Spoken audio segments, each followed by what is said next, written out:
En 1977, en una tranquila casa del barrio de Enfield, al norte de Londres, algo comenzó a desafiar toda explicación conocida. Portazos que resonaban sin que nadie los tocara, muebles que se movían solos, voces guturales saliendo de una niña de 11 años, y testigos, vecinos, policías, periodistas, que juraron haberlo visto todo con sus propios ojos. Este caso no nació en foros de internet ni en leyendas urbanas. Quedó registrado en cientos de horas de grabaciones reales, fotografías y reportes oficiales. Lo que ocurrió dentro de esa casa puso en jaque a investigadores, científicos y a toda una nación, convirtiéndose en uno de los poltergeist más documentados de la historia. Hoy vamos a entrar juntos a ese hogar donde lo imposible parecía cotidiano y donde la oscuridad parecía tener voz propia. The same question as I asked earlier. How many voices are there? 600. 600 the voices. I know the joke. How many really are there, Margaret? I think so far we've had 10 Three. sensible voices, but the rest of the names are absolute rubbish. Is anybody there? No, no. Who's there? Doctor Doctor Who?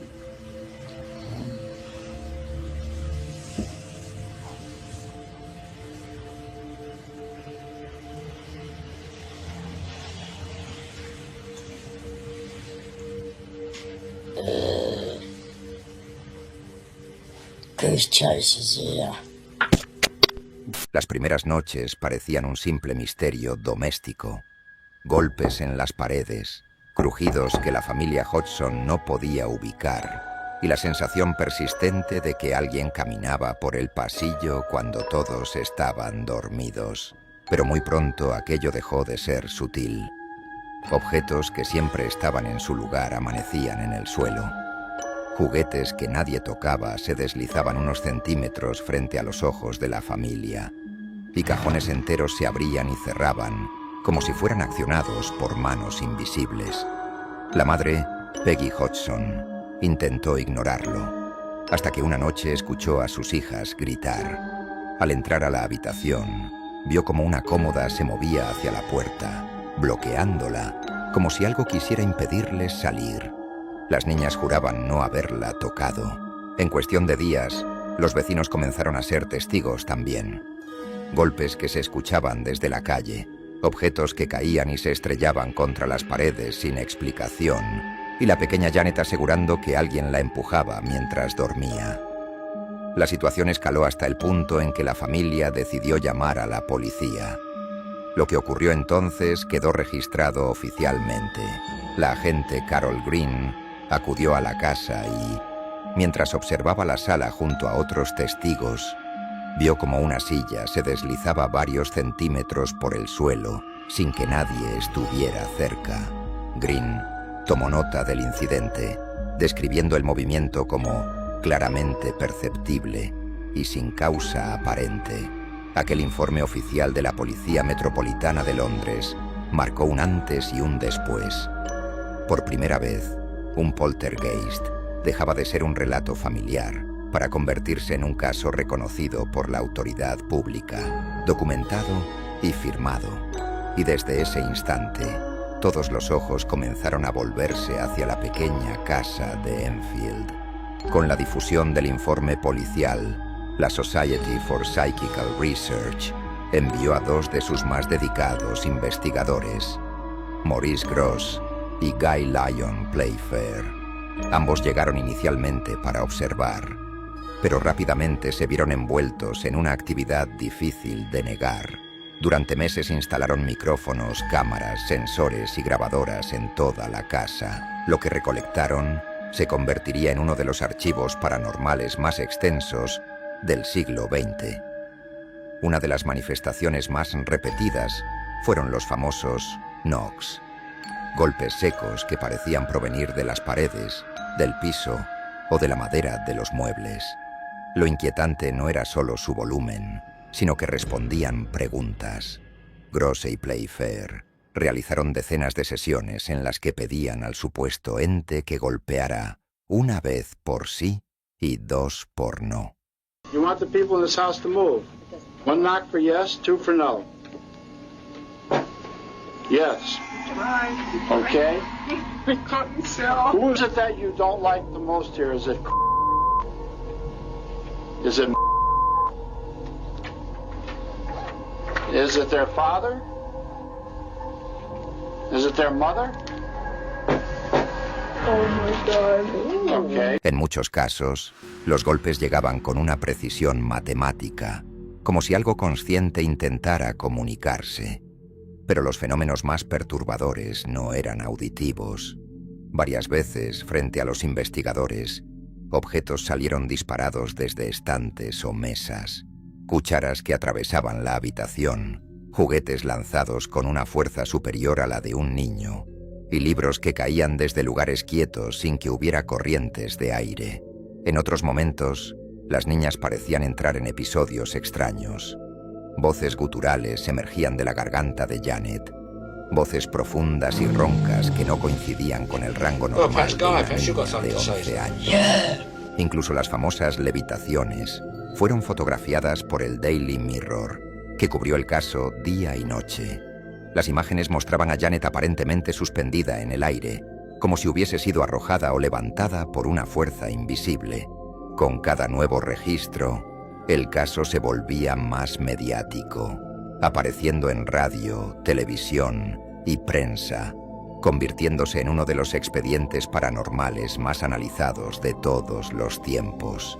A medida que la prensa y la comunidad paranormal rodeaban la casa, también llegaban voces críticas.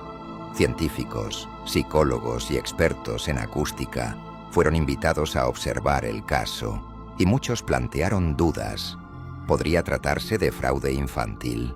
¿Histeria colectiva? ¿Manipulación involuntaria motivada por el caos familiar? La verdad es que en ciertos momentos, las niñas fueron descubiertas exagerando o incluso falsificando algunos fenómenos. En más de una ocasión, investigadores observaron a Janet doblando cucharas deliberadamente, o a Margaret moviendo objetos fingiendo que se movían solos. Estos hallazgos alimentaron el escepticismo y la controversia. Sin embargo, incluso los críticos admitieron algo importante. Había una diferencia clara entre los eventos que las niñas podían reproducir manualmente y los sucesos que no tenían explicación. Ningún investigador, ni creyente ni escéptico, logró explicar los golpes que parecían provenir de dentro de las paredes, las voces grabadas que no correspondían a patrones normales, o la fuerza con la que objetos pesados se desplazaban. Expertos consultados analizaron grabaciones de audio, trayectorias de objetos lanzados y patrones psicológicos de la familia. Aunque muchos concluyeron que parte del fenómeno podía ser manipulación infantil, otros señalaron que existían episodios aislados que ningún método científico de la época logró replicar o justificar. En una mezcla extraña entre fraude ocasional y fenómenos genuinamente inexplicables, el caso se volvió aún más difícil de clasificar. De todos los fenómenos del caso Enfield, nada causó más debate que la voz grave que emergía de Janet Hodgson, mientras se encontraba en un estado que algunos describían como trance ligero. La niña producía un tono áspero, profundo, casi masculino, que parecía venir desde un punto muy bajo de su garganta. Lo desconcertante es que esa voz podía mantenerse por largos periodos sin dañar sus cuerdas vocales, algo que especialistas consideraron anómalo para una niña de su edad. Aunque algunos escépticos argumentaron que podría tratarse simplemente de un talento vocal, estudios médicos realizados por profesionales independientes indicaron que la voz no se generaba en las cuerdas vocales superiores, sino en una zona más profunda del aparato respiratorio, como si la vibración proviniera de estructuras no diseñadas para producir sonido articulado. Investigadores en audio analizaron las grabaciones y compararon sus frecuencias con las de la voz normal de Janet. La diferencia era abismal.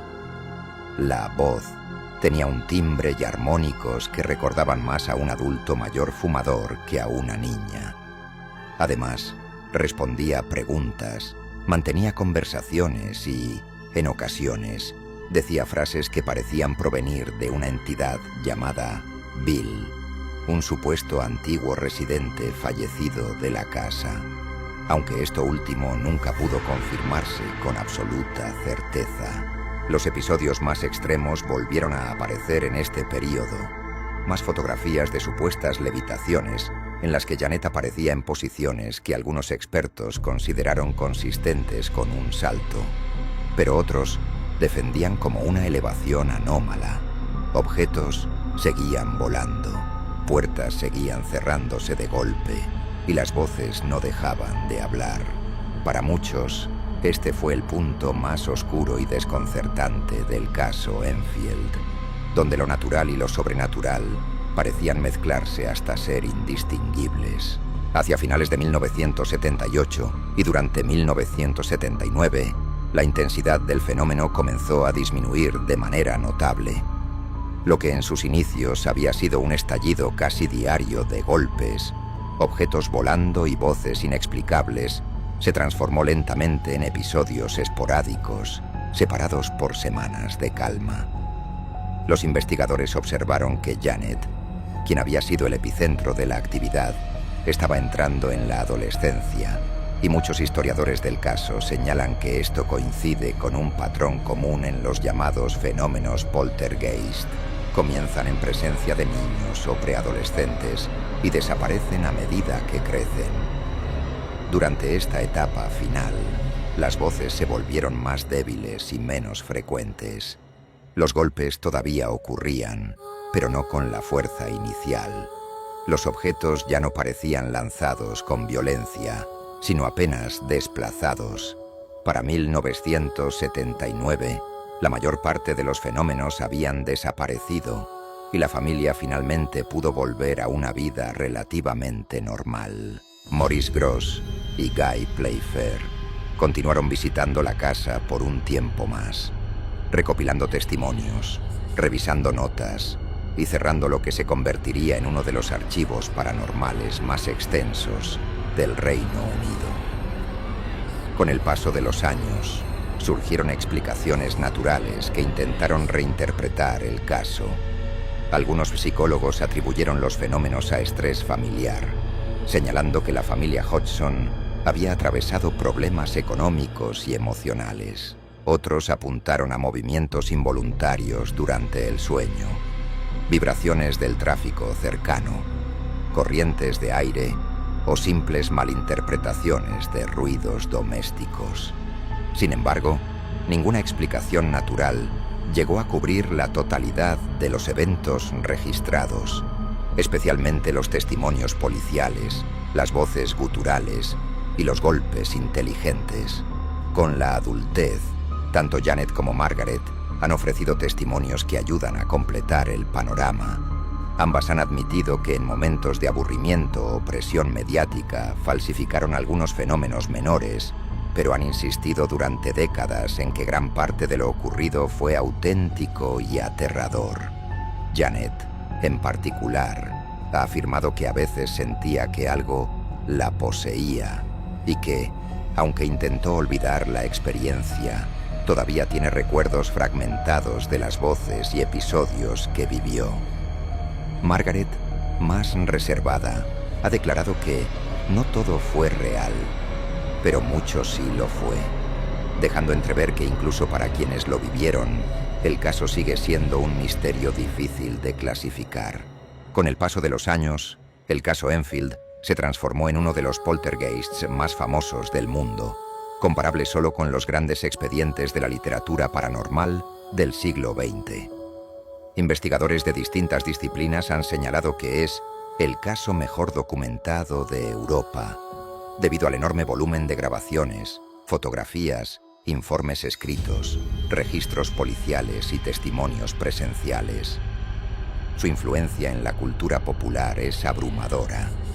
Ha sido adaptado a documentales, radio, múltiples libros, incluyendo el detallado This House is Haunted, de Guy Playfair, y producciones televisivas.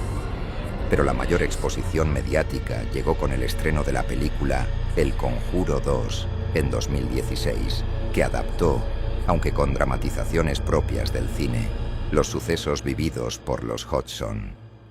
Esta película reavivó el interés global por el caso, llevando a nuevas generaciones a investigar, debatir y cuestionar lo ocurrido en aquella casa de Enfield. El legado del caso también se refleja en su impacto dentro de la investigación paranormal contemporánea.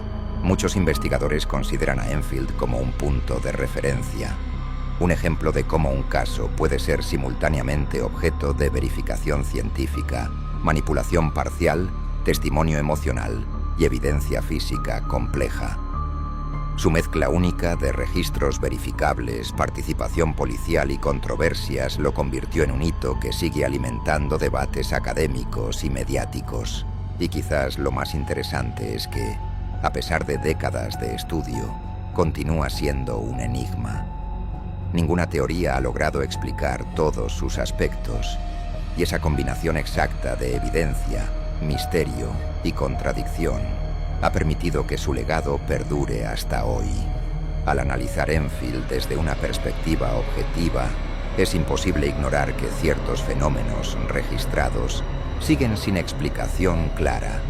Entre ellos destacan los golpes que respondían preguntas en patrones lógicos, las voces guturales que se generaban en zonas inusuales del aparato respiratorio y los testimonios de profesionales, incluyendo el informe policial, que avalan movimientos de objetos sin intervención humana visible. Sin embargo, también es innegable que hubo episodios que se consideran fraude parcial. Las niñas fueron descubiertas realizando pequeños trucos, mover objetos cuando creían que nadie miraba, doblar cucharas o fingir ruidos para llamar la atención. Estos incidentes no solo alimentaron el escepticismo, sino que dividieron por completo a la comunidad investigadora. Algunos sostienen que esto desacredita todo el caso. Otros argumentan que el fraude infantil no invalida los fenómenos que ocurrieron bajo vigilancia estricta y que no pudieron replicarse. Los expertos actuales mantienen posturas diversas. Algunos psicólogos creen que el caso puede explicarse mediante una combinación de estrés familiar, sugestión colectiva y comportamiento infantil complejo. Otros señalan que ciertos fenómenos registrados, especialmente los golpes inteligentes y las voces, requieren una explicación más profunda y podrían indicar algún tipo de fenómeno físico o psíquico aún no comprendido. En última instancia, el caso Enfield sigue siendo un ejemplo de equilibrio entre escepticismo y evidencia. Un expediente que no puede ser declarado completamente auténtico, pero tampoco puede ser descartado sin dejar huecos significativos. Es ese punto intermedio, esa frontera incierta entre lo posible y lo inexplicable, lo que ha mantenido vivo el debate durante más de 4 décadas. Enfield nos deja una reflexión inevitable, la delgada línea que separa el mito del hecho documentado. Durante años, el caso ha sido moldeado por periodistas, investigadores, escépticos, creyentes y por la propia familia. Cada uno vio algo distinto, cada uno interpretó los sucesos desde su propio marco. Sin embargo, entre rumores y dramatizaciones, permanece un cuerpo sólido de evidencia, grabaciones, informes policiales, fotografías y cientos de horas de observación directa. Eso es lo que hace que este caso no pueda ser relegado a simple folclore. El fenómeno de Enfield sigue siendo central en los debates sobre poltergeists porque reúne todos los elementos clave: testimonios múltiples, actividad física, investigación profesional, fraude ocasional, eventos sin explicación científica y un impacto emocional poderoso en quienes lo vivieron. Es el ejemplo que se cita una y otra vez cuando se intenta definir qué es un poltergeist y qué no lo es. El expediente Hodgson dejó una huella profunda en la investigación paranormal contemporánea. No solo influyó en metodologías y marcos de análisis, sino que se convirtió en el punto de comparación para cada nuevo caso que surge. Enfield no fue simplemente un episodio extraño, fue un laboratorio involuntario del misterio, un lugar donde ciencia, emoción y fenómeno se enfrentaron cara a cara, dejando un legado que, hasta hoy, sigue desafiando nuestras certezas.